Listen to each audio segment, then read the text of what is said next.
چلیے جی، اب یہاں تک تو الحمدللہ موضوع مکمل ہوا.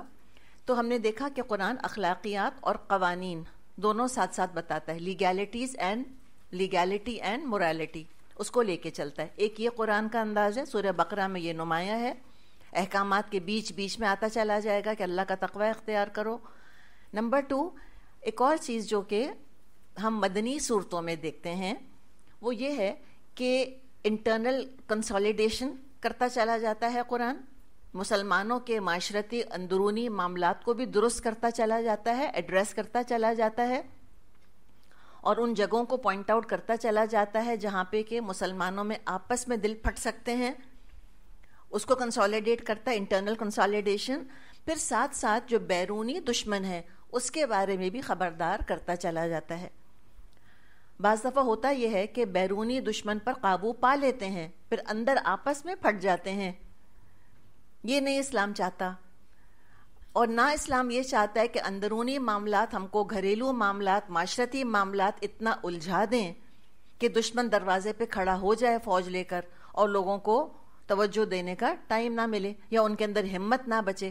گھروں میں اتنا لڑ چکے کہ اب دشمن سے لڑنے کی ہمت ہی نہیں ہے. یہ بھی نہیں ہونا چاہیے. تو اب وہاں پر اب تک ہم دیکھیں کہ اللہ تعالیٰ نے ذکر کیا کس کا؟ طلاق کا. وہ مختلف معاملات آئے ہیں اس کے، اور اب ہم دیکھ رہے ہیں کہ رخ بدل رہا ہے، اور رخ کس کی طرف جا رہا ہے؟ بیرونی دشمن کی طرف. تو وہاں بتایا کہ اپنے جذبات کو اپنا دشمن مت بننے دینا. یہ حد درجے بے وقوفی ہے انسان کی کہ ایموشنلی اپنے آپ کو ابیوز کر لے یا دوسروں کو ایموشنلی ابیوز کرنا شروع کر دے. تو یہ ابیوز مس یوز نہیں ہونا چاہیے، بالکل جذبات کا نارمل رہو، بالکل اوور سینسیٹیو ہونے کی ضرورت نہیں ہے. اگر کسی کو، مجھ کو یا آپ کو لگتا ہے اپنے بارے میں کہ میں بہت حساس ہوں، اس کو ہمارے معاشرے میں کیا سمجھا جاتا ہے؟ خوبی کے خامی، بہت بڑی خوبی سمجھا جاتا ہے. او شی سو سینسیٹیو. ہم کہتے ہیں چونکہ میں حسین بہت ہوں اس لیے بہت نازک ہوں. کہتے ہیں نا کہ خدا جب حسن دیتا ہے تو نزاکت آ ہی جاتی ہے، یا اگر ماں باپ کے لاڈلے ہوتے ہیں تو نزاکت آ جاتی ہے، سینسیٹیوٹی، یا شوہر کے لاڈلے ہوتی ہیں تو بہت سینسیٹیوٹی پیدا ہو جاتی ہے. یہ نکالیں اپنے اندر سے. ہم مجاہدہ ہیں، میں اور آپ. یہ اپنی ذات کے بارے میں مت حساس ہوں، اوروں کے بارے میں حساس ہوں کہ میرے الفاظ کا ان پہ کیا اثر ہو رہا ہے، میرے رویے کا ان پہ کیا اثر ہو رہا ہے. یہ بتا رہا ہے قرآن ہم کو دراصل. تو اگر کسی کو یہ محسوس ہوتا ہے کہ میں بہت سینسیٹیو ہوں تو یہ خامی ہے، یہ کوئی خوبی نہیں ہے. اور کسی نے کہا ہے نا کہ جس کو ہو جان اور دل عزیز وہ اس گلی میں آئے کیوں. اسلام کے راستے پہ قدم رکھا ہے تو یہاں تو بات بات پہ جذبات کو ٹھوکر لگے گی. تو ذرا دل مضبوط کر کر جس کو آنا ہے وہ ذرا دل مضبوط کر کر آئے. تو اندر کے معاملات کی بات کی. اس کے بعد اب بیرونی دشمن کی طرف چونکہ رخ ہونا ہے، اب قتال کا سلسلہ شروع ہوگا. اس لیے کہ سورہ بقرہ کب نازل ہوئی تھی اگر آپ کو یاد ہو؟ ہجرت کے فوراً بعد. جی ہاں. اور اس کے بعد پھر کون سی جنگ ہوئی تھی؟ بدر ہونی تھی، بدر ہونے والی تھی ابھی. تو اس کے لیے پھر مینٹلی پریپئر کیا جا رہا ہے مسلمانوں کو. پہلے تو فرما دیا تھا کہ کتب علیکم القتال، یہ سب کہہ دیا. اب ایک واقعہ سنایا جا رہا ہے بنی اسرائیل کی تاریخ کا. اعوذ باللہ من الشیطان الرجیم، بسم اللہ الرحمن الرحیم. سورۃ البقرہ آیت نمبر 243. الم تر الی الذین خرجوا من دیارہم وهم الوف حذر الموت فقال لهم اللہ موتوا ثم احیاهم ان اللہ لذو فضل علی الناس ولکن اکثر الناس لا یشکرون. تم نے ان لوگوں کے حال پر کچھ غور کیا جو موت کے ڈر سے اپنے گھر بار چھوڑ کر نکلے تھے اور ہزاروں کی تعداد میں تھے. اللہ تعالیٰ نے ان سے فرمایا مر جاؤ، پھر اس نے ان کو دوبارہ زندگی بخشی. حقیقت یہ ہے اللہ انسان پر بڑا فضل فرمانے والا ہے، لیکن اکثر لوگ شکر ادا نہیں کرتے. ابھی الی الذین خرجوا من دیارہم کون ہیں؟ کچھ علماء کہتے ہیں بنی اسرائیل کا ایک گروہ ہے، کچھ کہتے ہیں کچھ اور لوگ تھے. واللہ عالم کون لوگ تھے، کہاں رہتے تھے، الوف سے کیا مراد ہے؟ 10,000 تھے، 50,000 تھے، 80,000 تھے؟ اللہ ہی بہتر جانتا ہے. اصل میں کیا چیز اہم ہے وہ ہے قصہ اور اس قصے سے حاصل ہونے والا سبق. قرآن irrelevant ڈیٹیلز کو ڈسکس نہیں کرتا. ہم کہتے ہیں نا کہ بس وہ بالکل فوکس کر لیتا ہے کہ ہمیں اس سے حاصل کیا کرنا ہے، کرکس آف دا میٹر کیا ہے دراصل.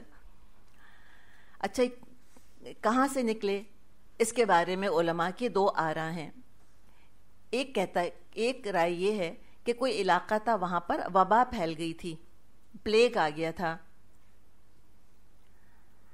تو اس وجہ سے وہ لوگ اس جگہ کو چھوڑ کر نکل گئے، اور نکلنے کے بعد وہ سارے کے سارے مر گئے، اور پھر اللہ تعالیٰ نے ان کو زندہ کر دیا. بنی اسرائیل میں ہم نے ایسے واقعات کافی دیکھے ہیں. آپ کو یاد ہے شروع میں ہم نے بات کی، تقریباً 5 جگہ پر مردوں کو زندہ کرنے کا ذکر آتا ہے سورہ بقرہ میں. اور جو وہ اقوام تھیں، جو اس زمانے کی اقوام تھیں، ان کو معجزے بہت دکھائے گئے، خارق عادت جن کو معاملات کہا جاتا ہے.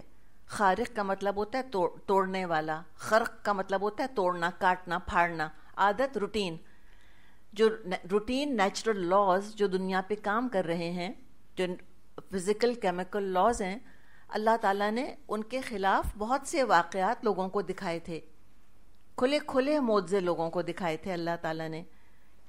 اور ان میں سے ایک معجزہ مردوں کا زندہ ہونا.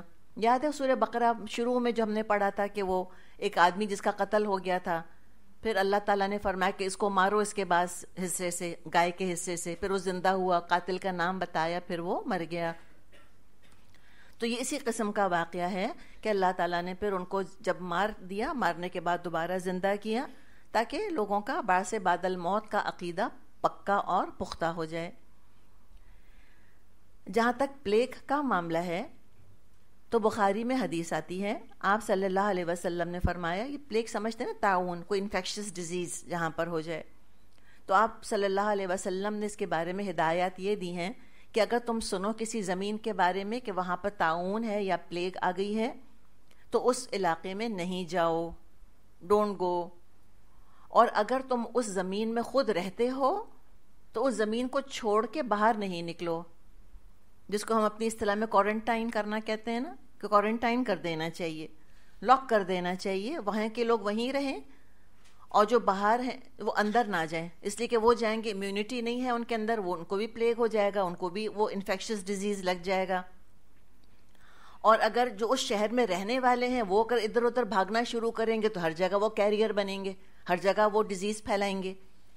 نمبر 2، کہیں بھی کوئی طاعون، کوئی پلیگ، کوئی بیماری آتی ہے تو 100% لوگ تو اس کا شکار نہیں ہوتے.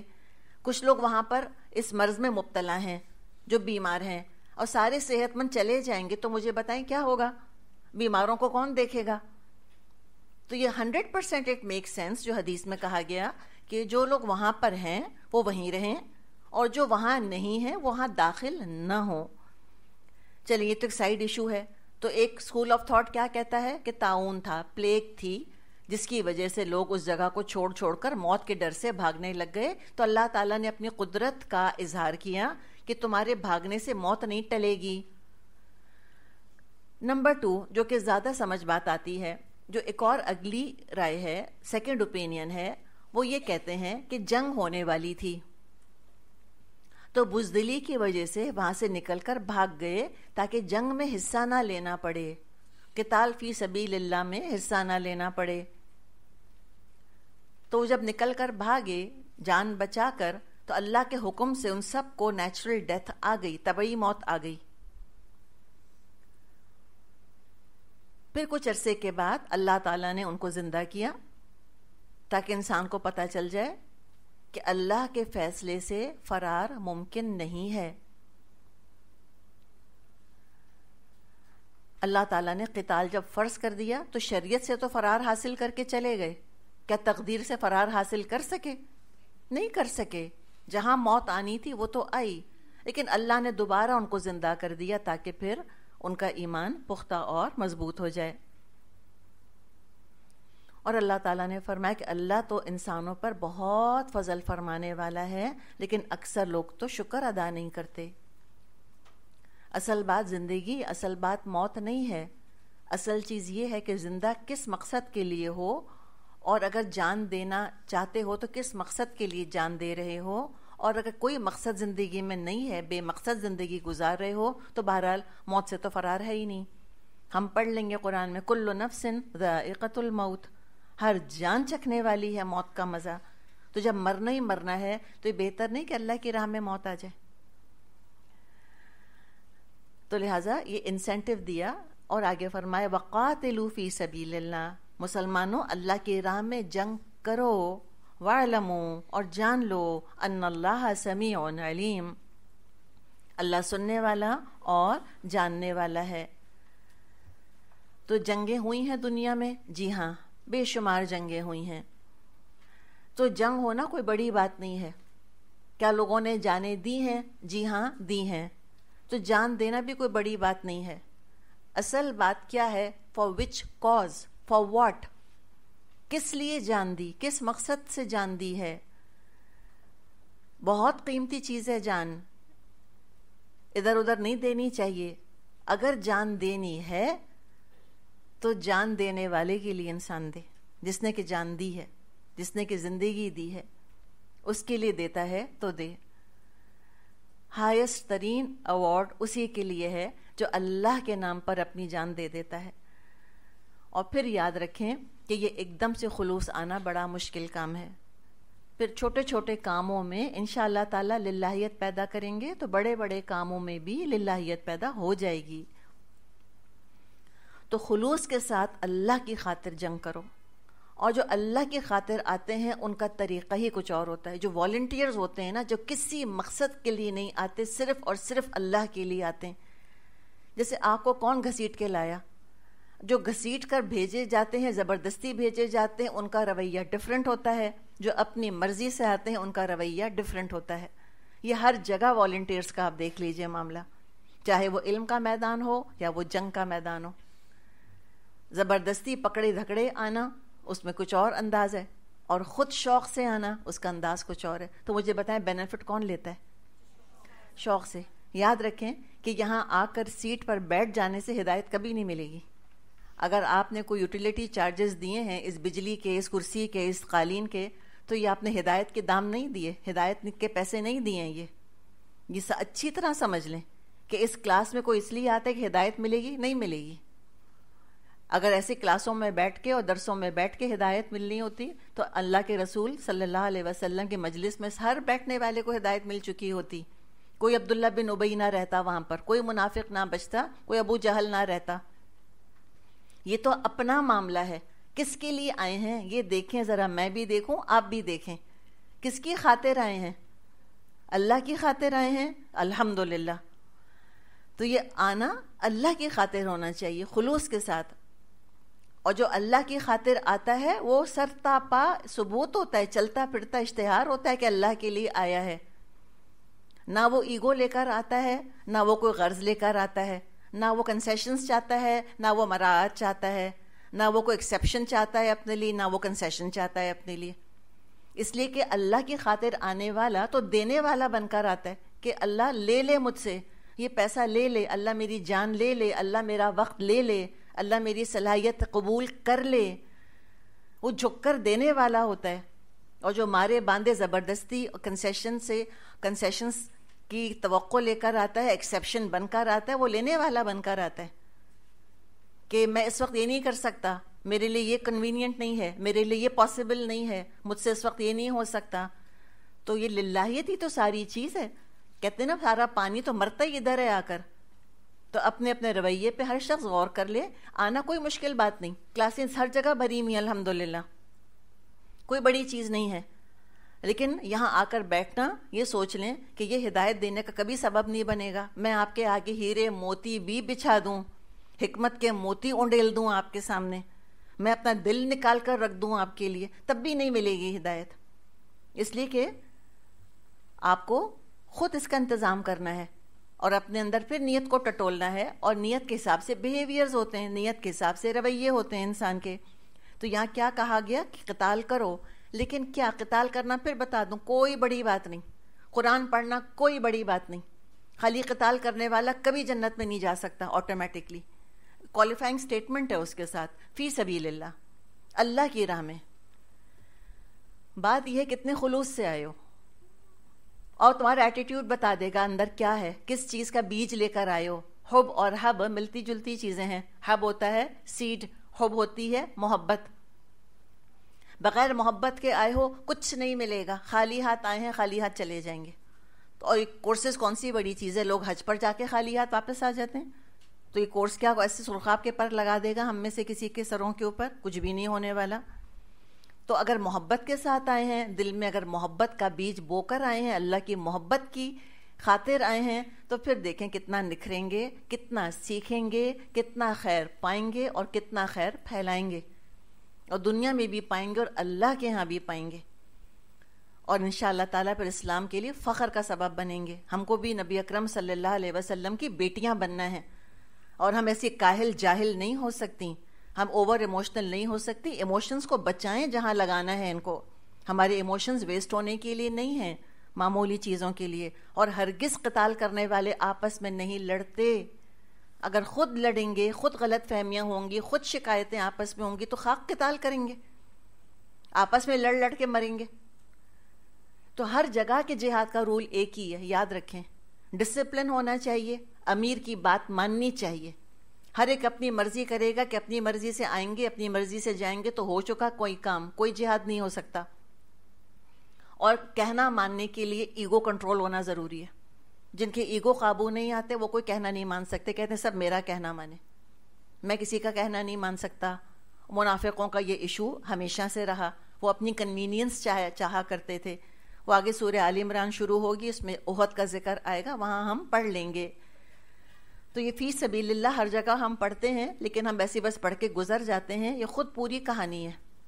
اللہ کی راہ میں اس کے لیے ایک ایٹیٹیوڈ ہوتا ہے، ایک کیریکٹر ہوتا ہے، ایک کردار ہوتا ہے، ایک مائنڈ سیٹ ہوتا ہے، اس کے لیے کوئی ایک نظریہ ہوتا ہے، اس کے لیے کوئی ایک ظرف ہوتا ہے. انسان کا اعلیٰ ظرفی ہوتی ہے، برداشت ہوتی ہے.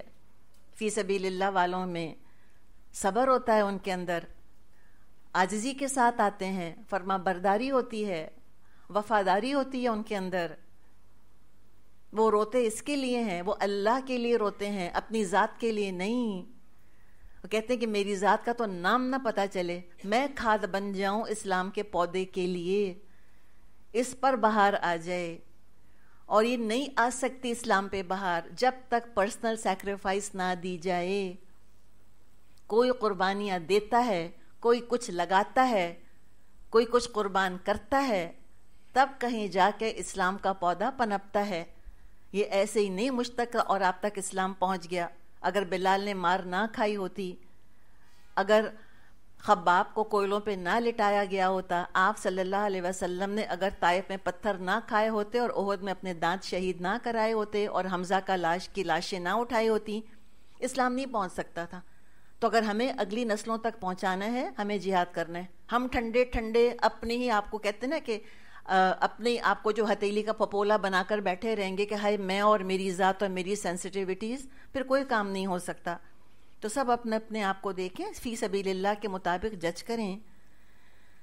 تو کہا کہ اللہ کی راہ میں نکلو، شریعت کی مخالفت میں کوئی کام نہیں ہونا چاہیے، اس لیے کہ تم تو اللہ کے لیے آئے ہو. تو جان تو لگانی ہے انسان کو، اور وقت تو لگانا ہے. قتال کرو اور جان لو اللہ سننے والا، علم والا ہے. ہر آنے والا ایک جیسا نہیں ہوتا. اللہ کو پتہ ہے کس کی کیا نیت ہے، اللہ سن رہا ہے. تو یہ جو قتال کی بات کی جا رہی ہے، ایک بات ہم یاد رکھیں قانونی طور پہ کہ قتال فرض کفایہ ہے.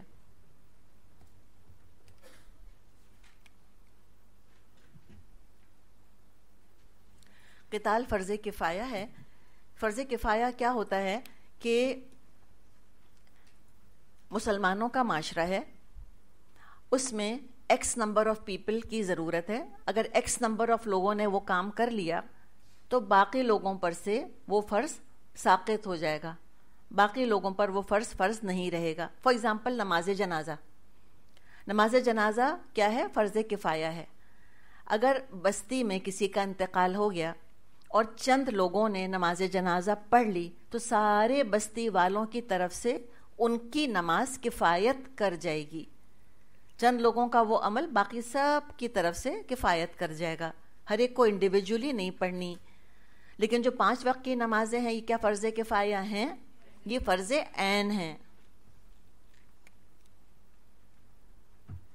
فرض عین ہے کہ ہر انڈیویجول پر فرض ہیں. اچھا، اتنی سی بات سمجھ آ گئی آپ کو؟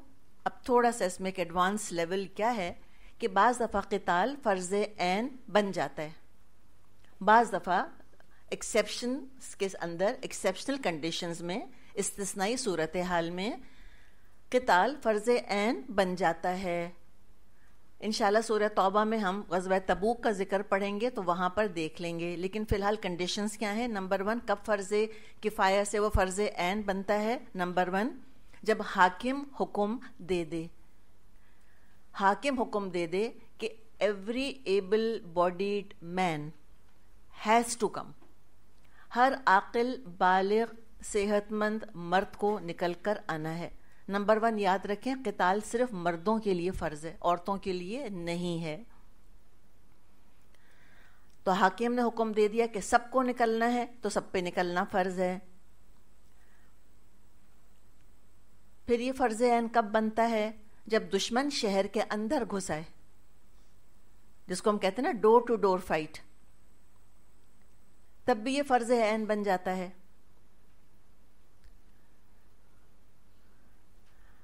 اور پھر فرض عین کس وقت ہوتا ہے؟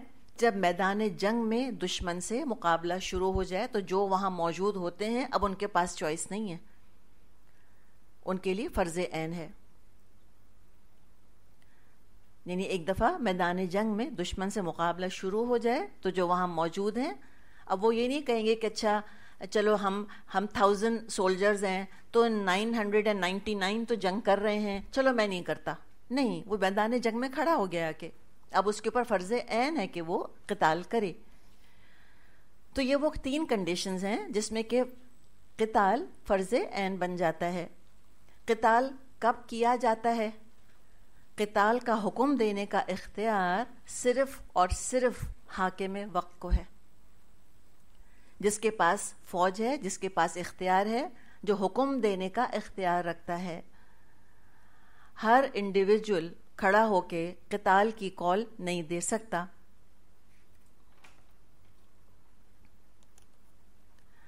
اب جہاں جان کی ضرورت ہوتی ہے وہاں مال کی بھی ضرورت ہوتی ہے. کون سا جہاد ہے جو بغیر پیسے کے ہو سکتا ہے؟ نہ علم کا، نہ ہتھیار کا. تو لہٰذا اس کی طرف توجہ دلائی گئی ہے.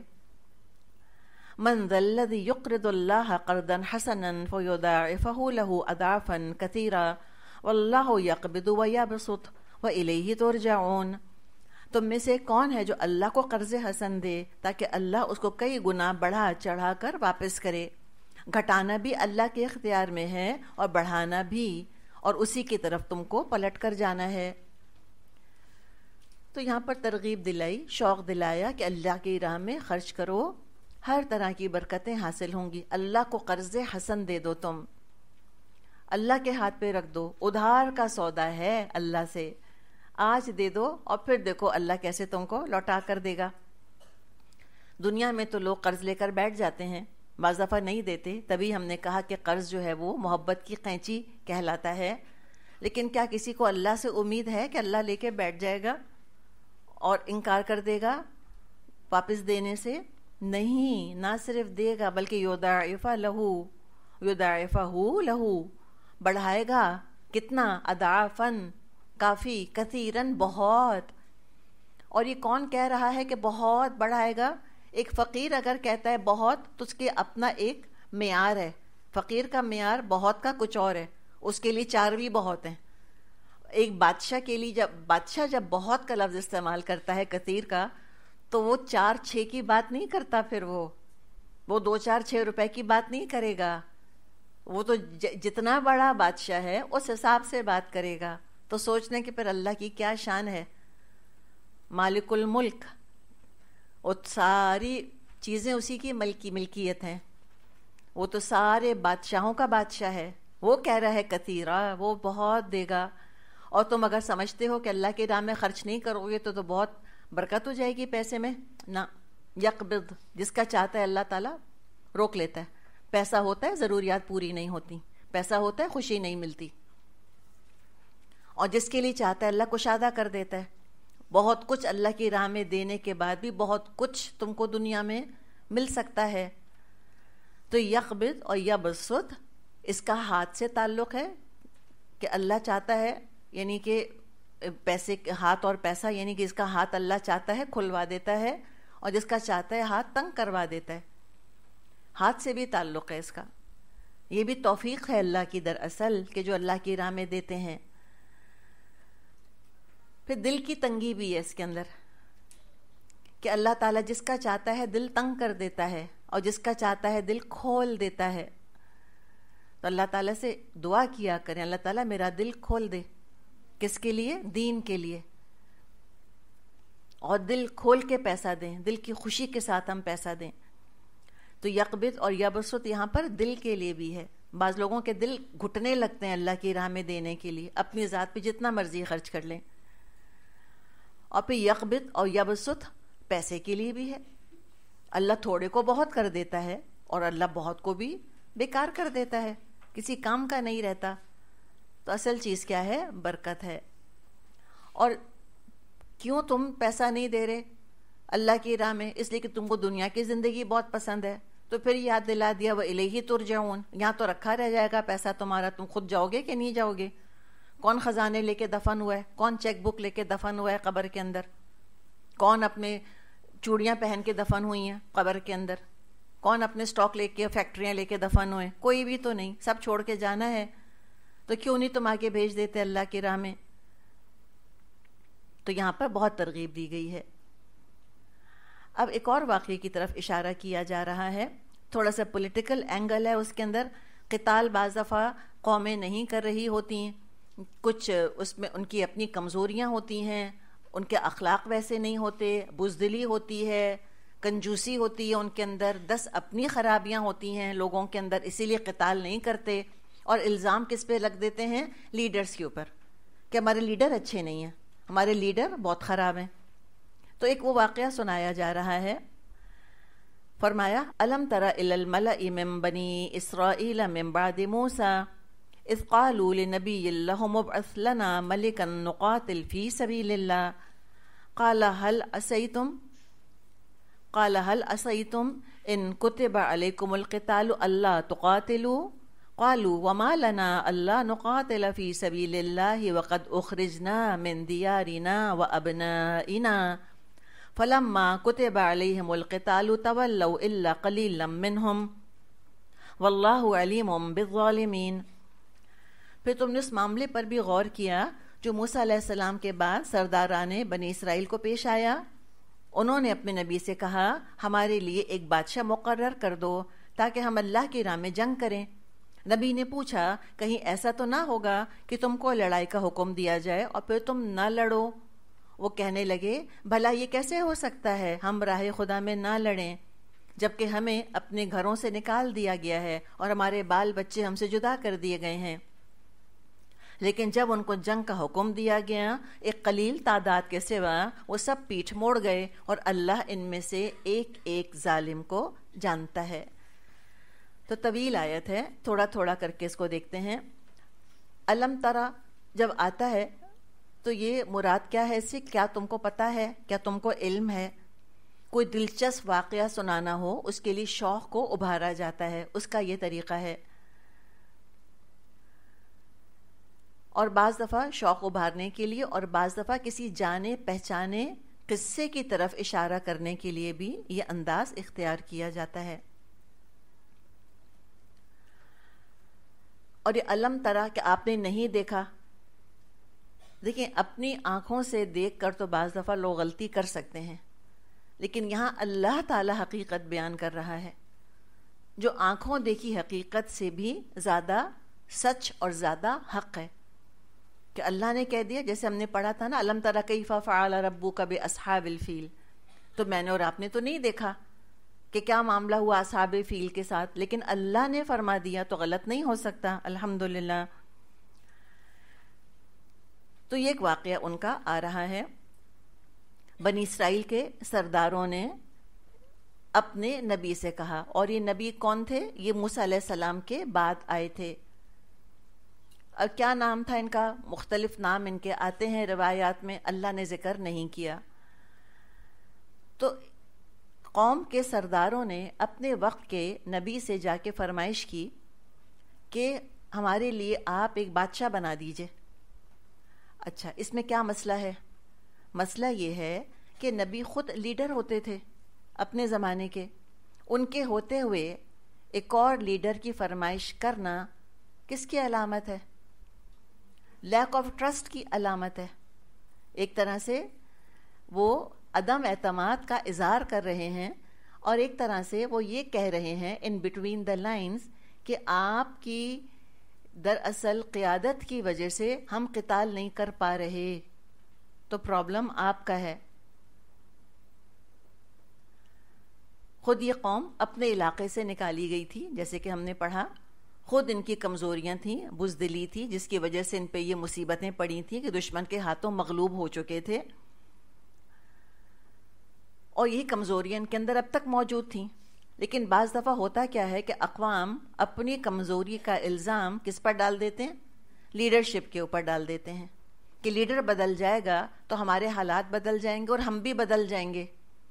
مثال کے طور پہ ہمیں کتنا شوق ہے نا خلافت کا، ہم کہتے ہیں خلافت کا نظام آ جائے گا سب ٹھیک ہو جائے گا۔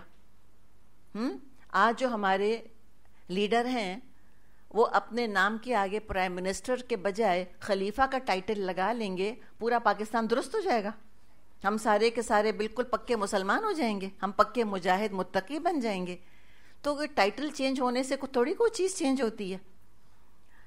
لیکن انہوں نے کہا کہ نہیں، آپ ہمارے لیے نبی کافی نہیں ہے، ہمارے لیے بادشاہ لے کر آئیے۔ تو ان کے نبی نے ان کی کمزوری کی طرف اشارہ کیا کہ ایسا تو نہیں ہوگا کہ کہیں تم پر قتال فرض کر دیا جائے، اس لیے کہ جب بادشاہ بنے گا وہ تو قتال تم پہ فرض کرے گا، پھر تو جنگ کے لیے نکلنا ہوگا، ایسا تو نہیں ہوگا کہیں کہ تم پھر انکار کر دو۔ تو انہوں نے کیا کہا تھا کہ ہم تو اللہ کی راہ میں قتال کرنا چاہتے ہیں، فی سبیل اللہ کا نام لیا تھا، لیکن نہ وہ کردار تھا، نہ وہ انداز تھا، نہ وہ ظرف تھا، نہ وہ وفاداری، نہ وہ فرما برداری، کوئی صفات ہی نہیں تھیں۔ خالی نام لینے سے تھوڑی کوئی فی سبیل اللہ ہو جاتا ہے۔ یہ فی سبیل اللہ تو خود پکار کے ایٹیٹیوڈ بتا رہا ہوتا ہے، انداز بتا رہا ہوتا ہے کہ فی سبیل اللہ آئے ہیں اور کسی اور غرض سے نہیں آئے۔ تو جب کہا کہ تم ایسا تو نہیں کہ تم قتال سے انکار کر دو گے، تو دیکھیں فوراً ان کی قلعی کھل گئی، سارا پانی اتر گیا ان کے اوپر سے، فی سبیل اللہ کا سارا پول کھل گیا۔ کوئی فی سبیل اللہ قتال نہیں کرنا تھا ان کو، اپنی غرض تھی ان کی۔ کیا غرض تھی بتائیں ذرا، کیا کہا انہوں نے؟ یہ دیکھیں نا، کہا نا انہوں نے وَمَا لَنَا أَلَّا نُقَاتِلَ فِي سَبِيلِ اللَّهِ، ہم اللہ کی راہ میں جنگ کیوں نہیں کریں گے؟ وَقَدْ أُخْرِجْنَا مِن دِيَارِنَا وَأَبْنَائِنَا، ہم کو تو ہمارے گھروں سے، ہماری اولاد سے نکال دیا گیا۔ تو کس کے لیے جنگ کرنا چاہ رہے ہیں؟ اللہ کے لیے، کہ لِكَلِمَةِ اللَّهِ هِيَ الْعُلْيَا، کہ تاکہ اللہ کا کلمہ، اللہ کا دین سر بلند ہو کے نافذ ہو؟ نہیں، اپنا غصہ، اپنا انتقام۔ اور یہ بہت ہوا ہے دنیا کی تاریخ میں، بہت سے مسلمان لیڈر کھڑے ہوئے ہیں اللہ کا نام لے کر، لیکن غرض صرف غصہ یا انتقام یا ایکسپینشن یا اپنی ثروت اور اپنی عزت بلند کرنا تھا۔ تو ہر شخص جو نام لے لیتا ہے نا فی سبیل اللہ کا، وہ فی سبیل اللہ بن نہیں جاتا۔ یہ نام لینے کے لیے بھی بڑی شخصیت سازی کرنی ہوتی ہے انسان کو۔ تو ایک تو ان کو اپنا انتقام، اپنا غصہ نکالنا تھا، غرض یہ تھی۔ ونیر کیا چڑھا دیا اس کے اوپر؟ فی سبیل اللہ۔ اور دوسری غرض جو بادشاہ کی فرمائش کی تھی وہ ابھی سامنے آ رہی ہے اگلی آیت میں۔ اب کیا ہوا وہی، جب قتال فرض ہو گیا ان کے اوپر تو چند کے علاوہ سارے منہ موڑ کے چلے گئے، کردار ہی نہیں تھا۔ اور اللہ نے کیا فرمایا کہ اللہ تو خوب جانتا ہے ظالموں کو، کہ پہلے اکسایا، پہلے جہاد کے لیے فرمائشیں کریں، اور جب ہو گیا تو خود نہیں کر سکے۔ اچھا، اب جنہوں نے کہا تھا کہ ہم کو بادشاہ چاہیے، اب کیا ہوا؟ وقال لهم، اور ان سے کہا، نبیہم، ان کے نبی نے، ان اللہ، بے شک اللہ، قد بعث لکم طالوت ملکا، اللہ نے طالوت کو تمہارے لیے بادشاہ مقرر کیا ہے۔ ابھی طالوت جو ان کا نام سول آتا ہے SAUL، یہ بائبل وغیرہ میں بھی ان کا ذکر ہے. تو انہوں نے سلیکٹ کر لیا بادشاہ. اچھا، اب جب بادشاہ بن گیا تو کیا کہنے لگے قالو، بولے انا یکون لہ الملک، اس کے لیے آخر بادشاہت کیسے ہو گئی، علینا، ہم پر، ونحن احق بالملک منہ، اور ہم زیادہ حقدار ہیں بادشاہت کے اس کے مقابلے میں. تو سیکنڈ غرض کیا تھی ان کی، بادشاہت کی فرمائش کی، کہ ہم بادشاہ بنیں گے. یہ ان کی غرض تھی. کیوں چاہتے ہیں الیکشن ہو، کہ پاکستان کے حالات سدھریں؟ کیوں چاہتے ہیں الیکشن ہو؟ کہ ہم اقتدار میں آئیں، ہمیں کوئی کرسی مل جائے.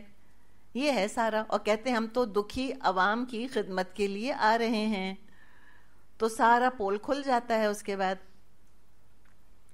تو ذاتی اغراض تھی ان کی، ذاتی اسباب تھی، ذاتی اسباب ان کے تھے، اور لیبل فی سبیل اللہ کا لگا دیا. اور پھر ایک اور اعتراض کیا کیا کہ بھئی طالوت کیوں نہیں بادشاہ بن سکتا؟ کہنے لگے وَلَمْ يُؤْتَ سَعَةً مِّنَ الْمَالِ، کہنے لگے وہ تو کوئی خاص مالدار آدمی بھی نہیں ہے. یہ بھی ایک غلط فہمی ہمیشہ سے لوگوں کو رہی کہ مال کوئی بہت بڑی خوبی یا بہت بڑی ریکوائرمنٹ ہے لیڈرشپ کے لیے. تو لیڈرشپ کے لیے دولت مند ہونا کوئی ریکوائرمنٹ نہیں ہے، الا یہ کہ لیڈرشپ خریدی جاتی ہو، وہ اور بات ہے. اور یہ دنیا میں ہر جگہ ہے. ہم پاکستان کا رونا روتے ہیں، امریکہ میں آپ الیکشن میں حصہ نہیں لے سکتے جا کر. خیر آپ تو ویسے ہی نہیں لے سکتی، تو آپ زیادہ خواب بھی مت دیکھیے گا. مراد ہے وہاں بھی ان کو ملینز اینڈ بلینز چاہیے ہوتے ہیں، اتنے فنڈ چاہیے ہوتے ہیں اپنی کیمپیننگ کے لیے، ایڈورٹیزمنٹ کے لیے، ایئر ٹائم خریدنے کے لیے. اتنی ساری ان کو چیزیں کرنی ہوتی ہیں کہ عام آدمی نہیں کھڑا ہو سکتا الیکشن لڑنے کے لیے. اچھے کینڈیڈیٹس ہوتے ہیں، ان کو ڈراپ آؤٹ ہونا پڑتا ہے لیک آف فنڈس کی وجہ سے. تو یہ دنیا میں ہر جگہ مسئلہ ہے. لیڈرشپس خریدی جا رہی ہیں تو وہ بیسٹ نہیں ہو سکتی پھر. تو انہوں نے بھی کہا کہ اس کے پاس تو پیسے ہی نہیں ہے، وہ کہاں سے لیڈر بن گیا. تو ان کے نبی نے ان کا پرسپیکٹو درست کیا. کہا قالا، ان کے نبی نے کہا ان سے، ان اللہ اصطفاہ علیکم، اللہ نے اس کو سلیکٹ کیا ہے تمہارے لیے. اور یہ سلیکشن نبی کا نہیں تھا، اللہ کا تھا. اور اللہ کے سلیکشن پر اعتراض کر رہے ہیں اور کہہ رہے ہیں ہم تو فی سبیل اللہ نکلے. بھئی آپ فی سبیل اللہ نکلے ہیں تو پھر آپ اللہ پہ اعتراض کر سکتے ہیں؟ تو اللہ تعالیٰ سب کے پول کھول دیتا ہے. رویے زیادہ اونچا بولتے ہیں، زبانیں جو بولتی ہیں اس سے انداز زیادہ اونچا بول رہا ہوتا ہے. تو میں اور آپ دعا کریں کہ ہم نے اللہ کا نام لیا تھا یہ کورس جوائن کرتے وقت، تو اللہ کرے کہ ہمارا رویہ بتائے کہ ہاں ہم اللہ کے لیے آئے ہیں. زبان سے کہنے سے کچھ نہیں ہوگا، اور نہ زبان کے کہنے سے اللہ دھوکہ کھائے گا. اللہ تعالیٰ نہیں دیکھتا ہمارے کارناموں کے دعووں کو، اللہ کارنامہ دیکھتا ہے ہمارا کہ کیا کیا تم نے. تو انہوں نے اعتراض کیا. تو پھر ان کے نبی ایکسپلین کر رہے ہیں کہ ان اللہ اصطفاہ علیکم، اللہ نے اس کو تم پر ترجیح دی ہے، تم سب میں سلیکٹ کیا ہے. کیوں؟ وزادہ بسطۃ فی العلم والجسم، اور اللہ تعالیٰ نے تمہارے مقابلے میں اسی کو منتخب کیا ہے، اس کو دماغی اور جسمانی دونوں قسم کی اہلیتیں فراوانی کے ساتھ عطا فرمائی ہیں. واللہ یؤتی ملکہ من یشاء، اللہ جس کو چاہتا ہے بادشاہت عطا کرتا ہے، اپنا ملک عطا کرتا ہے. واللہ واسع علیم، اللہ بڑی وسعت رکھتا ہے، سب کچھ اس کے علم میں ہے. تو یہاں پر اللہ تعالیٰ نے ہم کو لیڈرشپ کی دو کوالٹیز بتا دی کہ دو ریکوائرمنٹس ہونی چاہیے لیڈرز کے اندر. نمبر 1، علم کی قوت. علم کی قوت ہوگی تو ترقی ہوگی، تو حکمت ہوگی. اور علم جو ہوتا ہے، حقیقی علم جو ہوتا ہے، وہ انسان کے اندر حلم پیدا کرتا ہے، حلم، ٹھہراؤ پیدا کرتا ہے، گریس پیدا کرتا ہے. انسان ریئیکٹ نہیں کرتا، رسپونڈ کرتا ہے. حکمت آتی ہے اس کے اندر، وہ بہترین فیصلے کر سکتا ہے لوگوں کے لیے، قوم کے لیے بہت بہتری کر سکتا ہے اس کے پاس اگر علم کی قوت ہو. اور نمبر 2، جسمانی قوت، کہ وقت پڑنے پر قوم کا دفاع کر سکیں. تو فزیکل اینڈ مینٹل اسٹرینتھ ہونی بہت ضروری ہے. تو یہ ایک انڈیویجول لیڈر جو ہو اس کے اندر بھی یہ خوبیاں ہونی چاہیے. نمبر 2، جو قومی لیڈر بن جاتی ہیں دنیا میں، جو ورلڈ پاور بن جاتی ہیں، جو سپر پاور بن جاتی ہیں، کیسے بن جاتی ہیں؟ ہمیں تو کفر ہی کفر یاد رہتا ہے ان کا، یہ کافر اور وہ ایسے اور وہ بے حیا اور وہ ایسے اور وہ شرابی اور وہ کبابی. وہ بے حیا ہوں، وہ شرابی ہوں، وہ کبابی ہوں، وہ جو مرضی ہوں، آخر وہ سپر پاور کیسے بنے یہ بتائیں؟ شراب پی کے تو نہیں بنے ہوں گے، بے حیائی کی وجہ سے تو ان کو سپر پاور کی پوزیشن نہیں ملی ہوگی. تو جو قومیں ورلڈ لیڈر بنتی ہیں ان میں بھی یہی 2 خوبیاں ہوتی ہیں بیسیکلی. ایک کیا؟ سائنس اینڈ ٹیکنالوجی میں ترقی ہوتی ہے. نمبر 2، ملٹری مائٹ ہوتا ہے ان کے پاس. تو بہرحال یہ جو اللہ تعالیٰ نے سلیکشن کیا، نہ صرف علم اور نہ صرف جسمانی طاقت اور علمی طاقت بلکہ روحانی طاقت بھی دی. یہ دراصل کیا ہے؟ یہ ایک اسپرچل لیڈرشپ کا بھی رول ادا کرنا چاہیے مسلمان لیڈر کو، کہ علمی طاقت ہو، جسمانی طاقت ہو اور روحانی اور ایمانی طاقت ہو اس کے اندر. یہ 4 چیزیں ہونی چاہیے. اور چونکہ اللہ نے سلیکٹ کیا تھا تو روحانی اور ایمانی طاقت تو ہوگی. اللہ تعالیٰ ہینڈ پک تو نہیں کرے گا فاسق اور فاجر کو، تو وہ تو آٹومیٹکلی ہے. اور دوسرے کہا کہ اللہ کی مرضی، جس کو چاہے وہ بادشاہ دے. اللہ بہت وسعت والا ہے، اللہ جانتا ہے، اللہ کو معلوم ہے سب کچھ. اب جب قوم نہ مانی تو پھر اب ایک نشانی بتائی گئی کہ طالوت کی بادشاہت کی نشانی کیا ہے.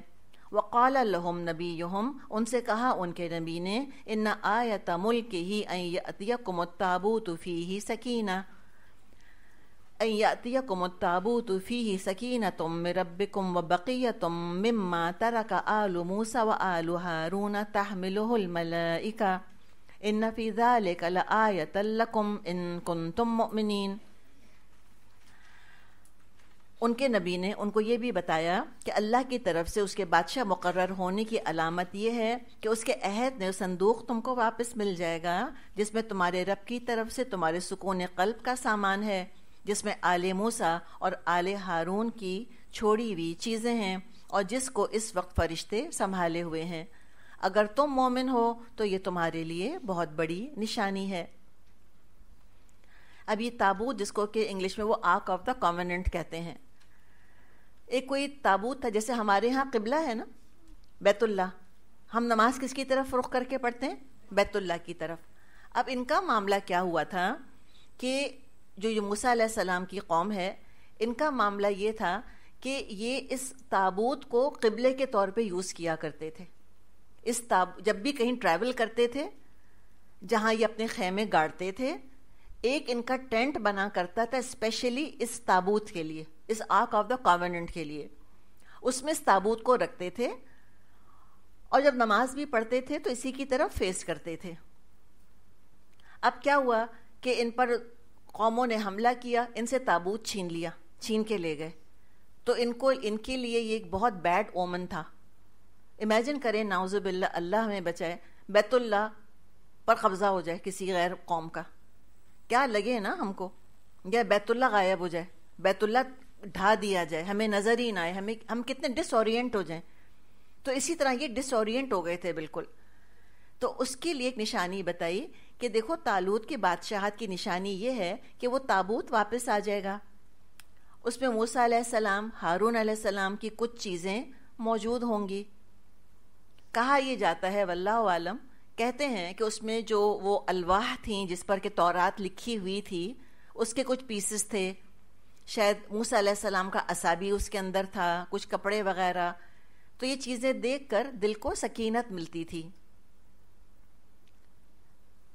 تو جو فرمایا اللہ تعالیٰ نے کہ فیہ سکینۃ من ربکم، اس میں سکینت ہے تمہارے رب کی طرف سے، یعنی خوف، گھبراہٹ، بزدلی دور ہو جاتی تھی ان کی، اور لوگ پرسکون ہو جاتے تھے. تو وہ تابوت جو ہے واپس آ گیا. تو یہ بڑے خوش ہو گئے کہ اچھا ٹھیک ہے، ایک چیز تھی جو ہمارے ہاتھ سے چلی گئی تھی اور اب وہ واپس آ گئی. تو کہا کہ یہ نشانی ہے. جب یہ نشانی دیکھی پھر وہ طالوت کی بادشاہت پر مطمئن ہو گئے.